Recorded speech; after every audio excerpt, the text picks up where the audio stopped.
Same brand, same series, two very different guitars. This is the Eastman SC-52, and this is the Eastman DC-62.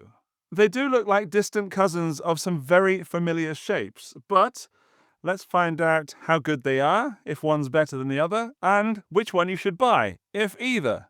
I've literally just taken them out of the box, so not even I know at this stage. So let's plug them in and play them.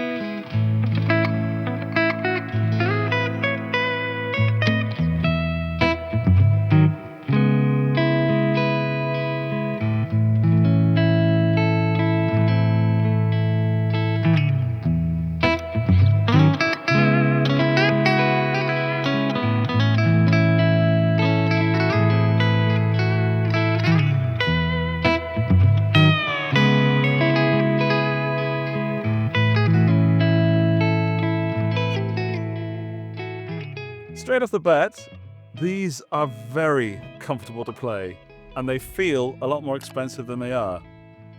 This one's slightly cheaper than this one, and you'll find the prices in the video description, of course. There'll be links there, and in the first comment. Let's have a talk about why they're called the Fullertone series. Hint, it's the neck joint. I'm going to put this one down while I explain what it is. If you look here, you'll see only two bolts, just there, 1 and 2.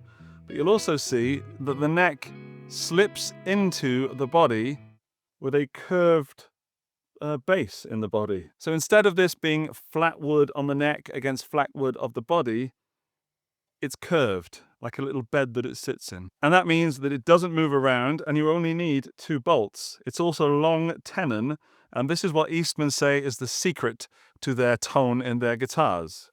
I first saw this type of neck joint on the D'Ambrosio series, which is named after the inventor, Otto D'Ambrosio, and that was at NAMM 24. But the D'Ambrosio series are, let's say, high-end guitars with a high-end price. These are more budget-minded, and I'm going to find out if they've cut any corners. They say they haven't, but we're going to find out, because these are under €1,000. So this one is the SC-52, and we're looking at a single cut, hence SC body, with a Telecaster-style bridge with compensated saddles, a single coil in the bridge, and a gold foil in the neck, but this is a stacked single coil. Then we've got a 3-way switch, a volume tone? Yes, volume tone, and then I'm very pleased to say it's quite a chunky neck without being huge. So if you like chunky necks like me, this should please you. If you like slimmer necks, this should also please you. It's like a slim neck with a bit more shoulder, a bit more girth. So I like it. I, of course, wish there was more girth. I'd have it this big if I could, but this is going to please most people.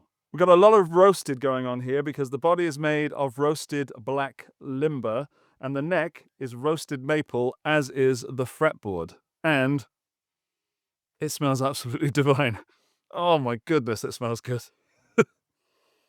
Body not so much, but the neck, oh, that's where it's at. Oh, I'll stop sniffing it for a moment. We've got a 25.5-inch scale length. We've got a bone nut. We've got vintage-looking tuners, but they're not actually the ones that go down in, like on my Telly custom shop. They actually go in, but they just look vintage, so that's pretty cool. And when I said this is a gold foil, it looks like a gold foil, but it's actually a soap bar humbucker. These pickups are from ToneRider, and they make, let's say, affordable pickups that are, on the whole, excellent. So I'm looking forward to really putting this through its paces. If you're wondering about the color, this is satin blue ice metallic, and it looks like an anodized pickguard. It's definitely metal on there. It's very, very cool. What else can I tell you? Oh yeah, it's a 12-inch radius, which sort of further cements this idea of this being a real crossover between a Fender guitar and a Gibson guitar, because it's very Gibson Les Paul Jr., as if someone stuck some Telly stuff on it but kept the neck profile. Yeah. And as I had some stick about it on a recent video, I think that headstock is not going to offend anybody. What do you think? I think that's a pretty cool headstock, rather Fender-esque. And then you've got this sort of raised or cutaway at the bottom. It's classy. Oh, I guess finally, it's stringed through. But looking at that bridge, you can also put the strings through the bridge as well, should you wish. Let's have a look at the DC-62. That's going to get difficult, having names that are strikingly close to each other. Okay, here we go. The woods are the same on this, roasted black limber, roasted maple neck, but that is a rosewood fretboard, and I can report that it smells wonderful. Oh man. I should just review guitars on sniff alone sometimes. I wonder if I could sniff out my guitar collection. Anyway, it's a double cut, this one, hence DC. And the specs are the same on this, except that we have a trem system with a rear feeding trem block, which looks huge in there, and it looks like brass. And it looks like brass because it is brass. This is desert sand, and it's a gold anodized pick guard and rear cavity guard. So the SC-52 borrows a lot from the Telecaster. This one borrows quite a bit from the Strat, although the body shape looks really like a Brian May Red Special, and I really dig that. But it is Strat-like in this electronic setup because we have a 5-way switch on this, whereas the SC-52 had a 3-way. Again, this has the soap bar humbucker with a custom gold foil cover, and then we have some staggered single coils. And these single coils should have a little bit more output so it can match that gold foil humbucker. And if you want to know what's inside there, I'm going to open it up in a little bit and we'll take a look. But I'm going to play it again, or play them both, but with a little bit of drive this time. Here's the bridge with everything wide open.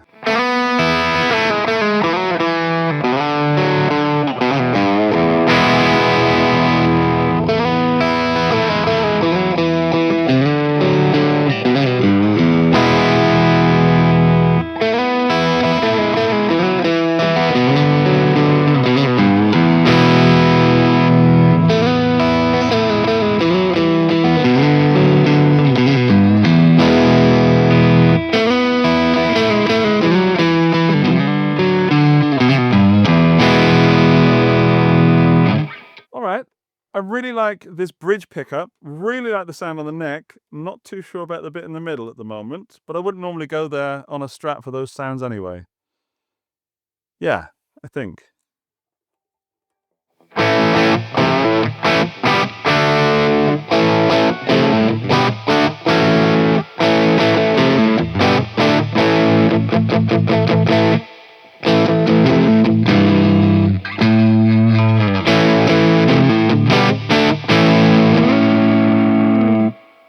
From playing it, the tension on the strings is really nice. There's a quite a high tension, which is making that note a little hard to bend, a little hard to get that wah wah.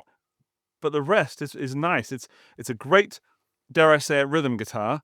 It's got 10s to 46s on it, so I'm assuming that if one were to put 9s on it, you get a bit more slinky. The bridge is great. Neck is great. Let's switch it out for the SC and see how that fares. Same settings, different guitar.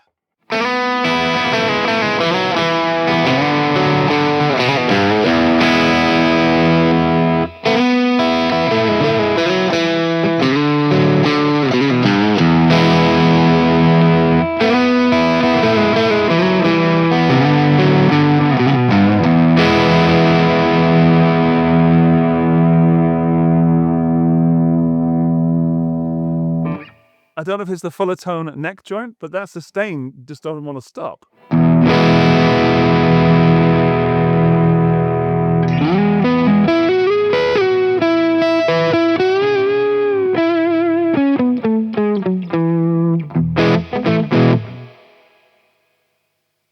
The sound is not like a Telly and not like a Les Paul Jr.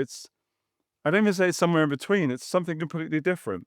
So when I look at them, I have to stop looking at what I think I'm looking at. Does that make sense? So it's an Eastman Fullertone. It's nothing else. Let's up the gain a bit and put some fuzz on this.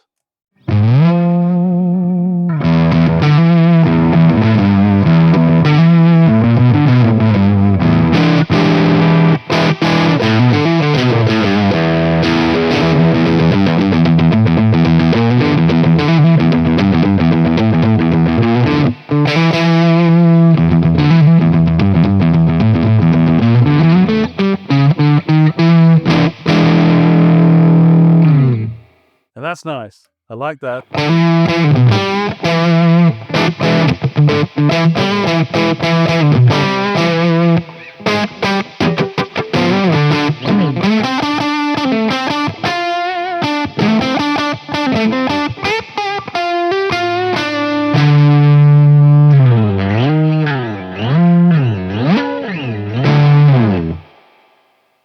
Also, the switch is great. We don't give enough attention to switches. We spend a lot of time doing that, and sometimes we don't talk about them. We should. What a great switch. Let's play with this tone.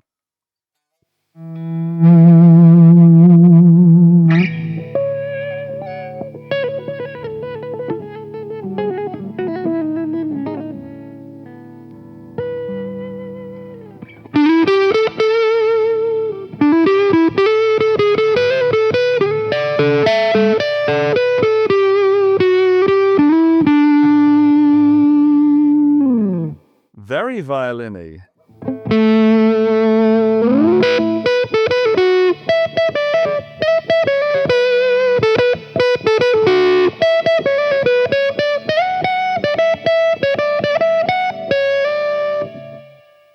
It's there somewhere.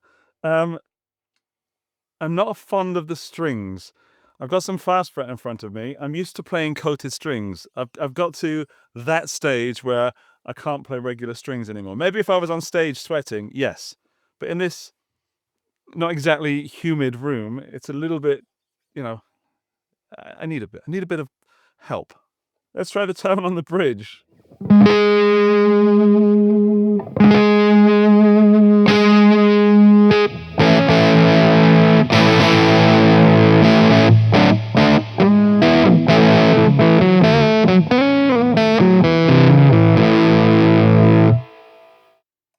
Maybe I should turn the fuzz off for a moment.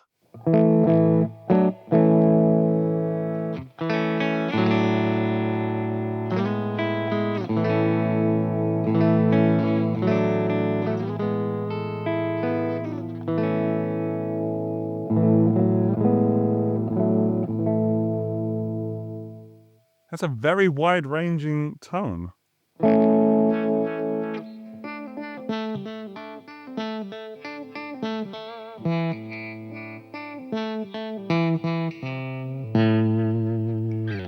It's almost wah territory. Fuzz back.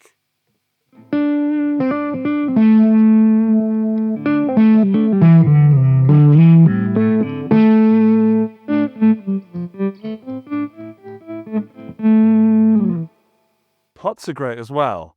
So we've got good pots, good switch. I'm going to crack it open, find out what exactly is going on at the moment. In a moment, I should say. I'm going to do the same tone sweeps on the DC. I'll admit, color-wise, I do prefer this. So I feel like I'm drawn to this just because of the color. But that's unfair. The necks on both are great. I think I prefer this neck, and I don't know why. It feels kind of oiled. Oh yeah, where was I? Tone.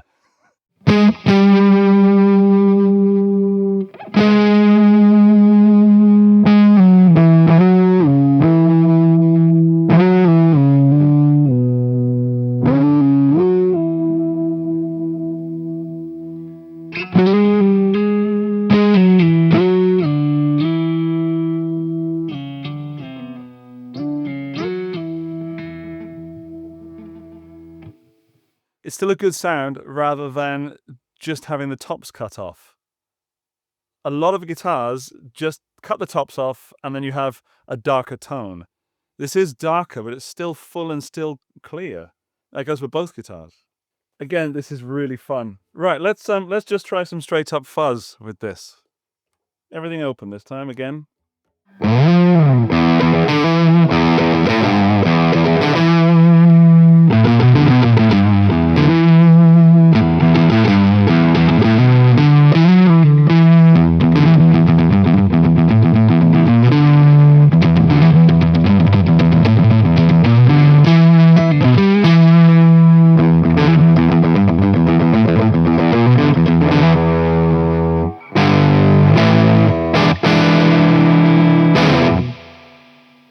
like that everything's where it should be, but if you don't like Strat knobs being right there, you're not going to like this, because it's almost exactly where a Strat knob is, and I have no problem with it, but I know a lot of people do. I like it. A short note on this is that the pots, that one turns very smoothly, as does that, but that could do with raising just a little bit. It's grazing the pick guard. That seems to have fixed it. Okay, scrap that, I've fixed it. Just pulled it just a little bit. Now, I want to take the gain in a different direction and have some Rat from the Iron Horse, and yeah, give us all power chords, see how it rocks out.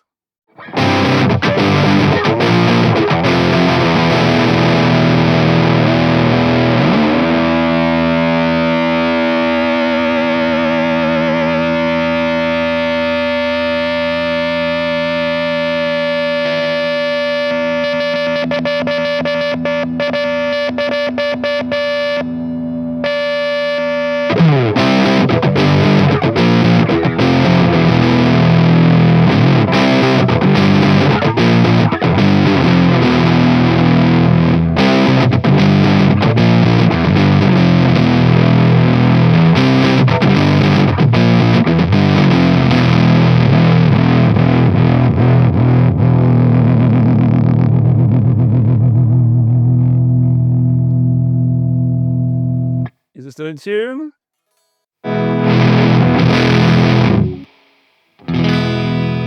Pretty much. That's pretty good. Let's swap them out. Try the old SC for a moment.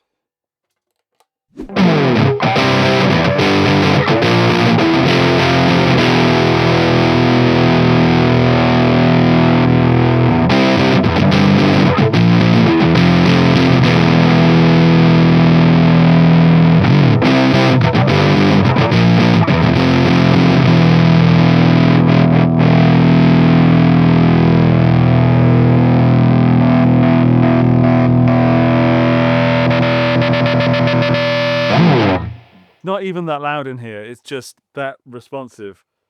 I'm really digging these guitars. There's something about it that's making me not love it, though. And it's one of those guitars that is awful. It's in PRS territory where it almost feels too good, and I feel like I'm not enough for it. That's what it is. Playability is out of this world. Build quality seems superb. Pickups and pickup selection might be a bit too weird for some people. I dig it, and they're balanced. Usually when you've got a humbucker in the neck and a single coil in the bridge, there is a balance issue, but Eastman have gone out of their way to make sure that isn't the issue. It's the same with the double cut as well. And by the way, I hope I'm saying single cut and double cut in the right places, because I'm getting very confused with all these cuts. I want to go back to the double cut now and just check that trem with a little bit of surfy music. Let's see how balanced that trem is, because it feels nice. Whoops. I just don't think I've given it enough wiggle yet. So back to the Fender. Right, reverb that up.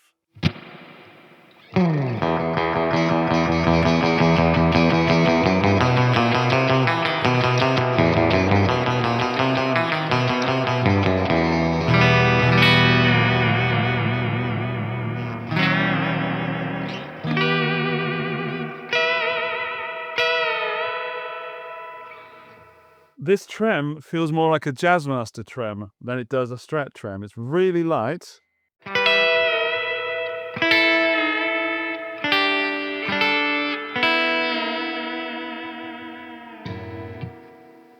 Very light indeed. And with the arm comes pretty far, like all the way over to that neck pickup. Just there. And the more I look at it, the more it feels like a Red Special, but with that cutaway there. I think this guitar is going to make a lot of people very, very happy, as is the SC. And I still can't decide which one I like best. I think I have it. I'm like, oh yeah, definitely that one. And then I go back to that one. I'm like, no, it's this one. It's a hard choice. If I was with these in a music shop, this would be tough. Very tough.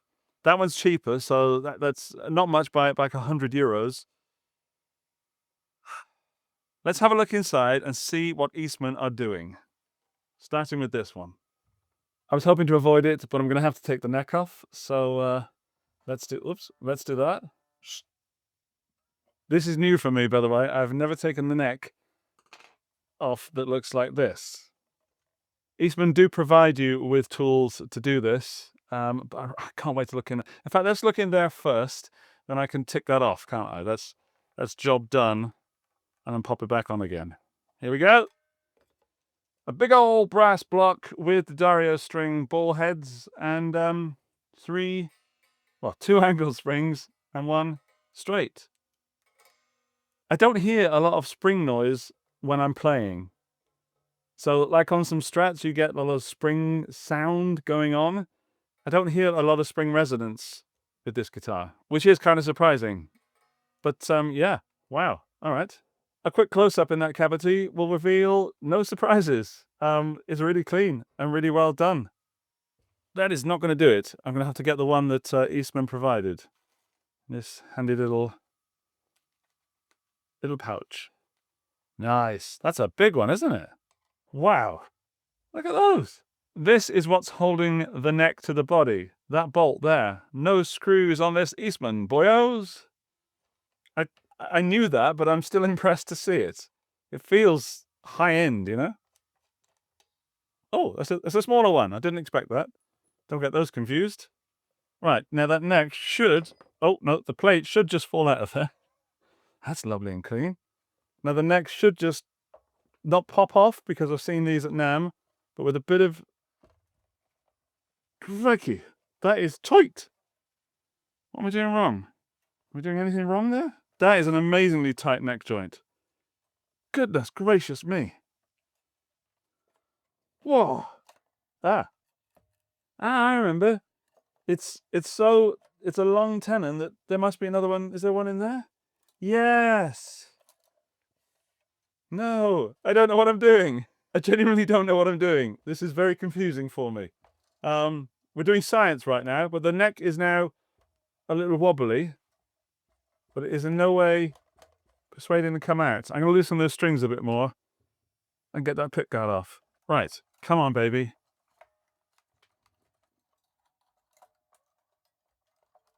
We have the ToneRider SQ1WH and another one there. And then this P9, or humbuckering, I don't know what it is, soap bar. It's just there because I should have taken the screws out of that first. I get it now. That's what did me. Never mind, Andrew. Right, there is our neck joint. That's what you're looking at. So it's not just seated in there. It's actually pulled in by these. Phenomenal. And look at that. That is super clean. Extreme close-up. I don't think I've ever seen a guitar this clean and smell this good as well. It smells gorgeous. And I know I should leave it with the smells, but it's important. It's part of the whole experience. There's the back of the pickguard. Wiring, we've got CTS pots with a tiny little orange drop capacitor there. That says A450S. I can't see it. I'm definitely not taking those out. But everything looks super high-end. Even the socket. There, look. That socket does not look like a regular socket. That's something special. There are special components in this. This is not your regular guitar. I don't know what that's for. There's like little furry in there. That's like Velcro, but it isn't. Eastman, leave a comment. Tell me what that's for, please. This is the first time I've ever worried that I might not be able to get a guitar back together again. I will get it back together, but this is the first time I've ever been worried that I might not be able to. Don't panic, Eastman. Where's my plate? There. Look at that plate. That plate is huge. It's heavy as well. Just going to check it. Yeah, it looks right to me. Yeah, that was easy. Okay, what was I worried about? Everything is back to normal and almost in tune. I'm not going to take apart the SC because I'm assuming, I hope, Eastman, I trust you on this, that it's going to be the same quality as that. Everything outside points to that, so I'm not going to waste your time and take apart this guitar. Sorry if you wanted to see inside this, but you're going to get pretty much the same kind of story. Let's check the pickup output on the DC. That's going to be Plugging it in, everything wide open. Bridge first. 8.2 on the bridge, 8.2 on the neck, 6.5 in the middle, 3.7. Is that really 6.5 on that? Wow, so that bridge is much hotter. Okay, let's weigh it. There we go. That is 2.85 kilos. That's very light. 6.04 ounces. Let's do the same for the DC and put it back in kilos to start with. There we go. This is a bit heavier. That is 3.45 kilos and 7 pounds, 10 ounces. Nice. So a little bit heavier, but certainly not heavy. What about the pickups on this beauty? Right. Everything wide open. Plug it in. Here we go. 7.7. 7.7 on the bridge. 7.5 in the middle. 7.5 at the neck. Position 2 is 3.8. And position 4 is 3.8. What a very well balanced set of pickups. Fantastic work, Eastman. Well done. I've now seen enough and heard enough to come to a conclusion about these guitars. I'm happy that I can say something I can stand by. And that is, Eastman told me they cut no corners when building these guitars, even though they are priced more affordable than their regular ones. And the other guitars, the lowest price available is something like $1,599. And these start at $899. I can tell you that Eastman are telling the truth. Eastman have absolutely nailed it. The looks and build quality of these is absolutely on point with something way more expensive. So let's say that one is $899. That's on par with something that's $1399. And this, let's say, is $999.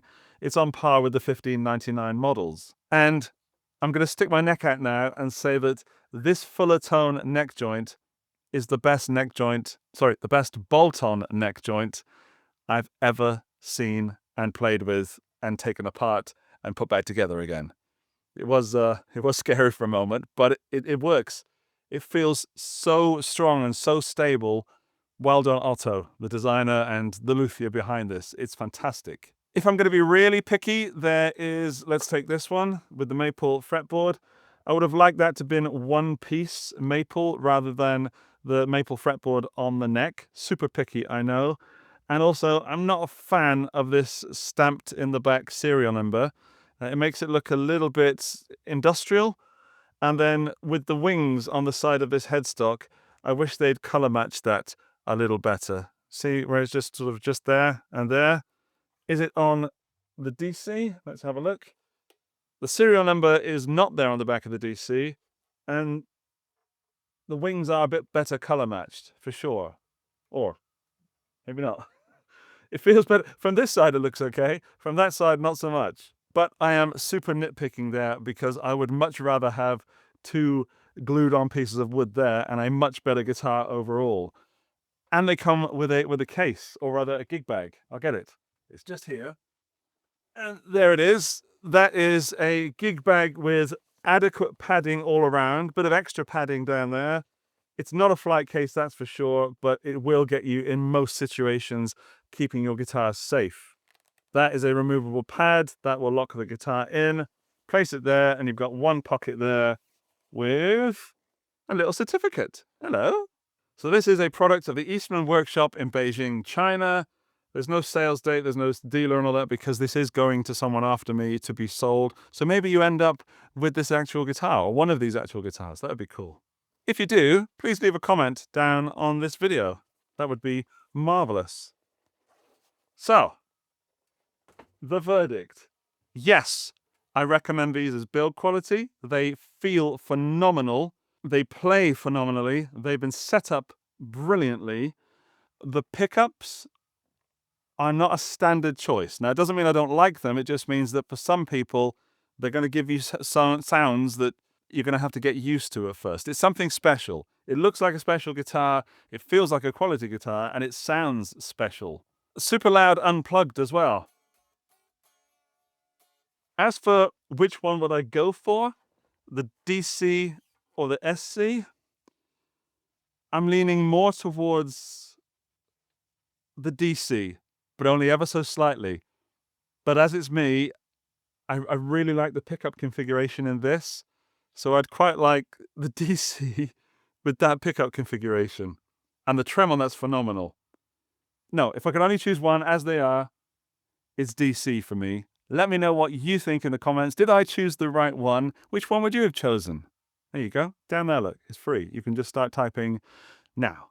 A big thanks to Eastman for sending these out for review. And if you want more information, there is a link in the video description that will take you to places where you can buy them. And I think you should. Thanks very much for watching. I hope you enjoyed. Don't forget to subscribe, and I will see you in the next video. Bye-bye!